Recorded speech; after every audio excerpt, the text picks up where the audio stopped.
Today we learned new details about the last days of Elizabeth Edwards' life. In her final hours, she was surrounded by the people she loved most. Her son Jack, just 10 years old, daughters Emma Claire, 12, and Kate, 28.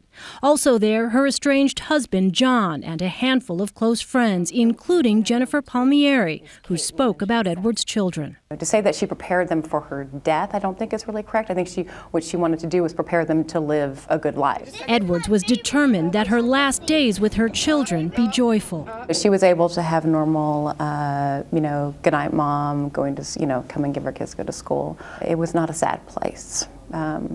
If you can imagine that. Elizabeth Edwards knew she would only have a few years with her young children, as she told Katie Couric in 2007, right after Edwards learned her cancer had returned.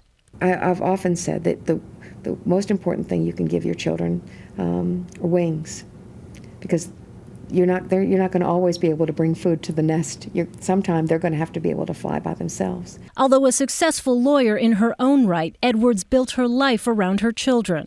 When her 16-year-old son, Wade, died in a car accident, both she and John quit practicing law and turned to politics and public service. If you want universal health care plan, who do you trust to actually get it done? And for the sake of her children, Edwards put aside her anger at her husband's well-known infidelity, as she told Nate Berkus in her last televised interview. I see the father of my children, and it's really important to me, particularly since I have a terminal disease. This is the person at some point who will take over the primary parenting.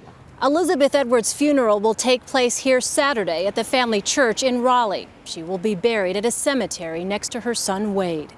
Elaine Quijano, CBS News, Raleigh, North Carolina.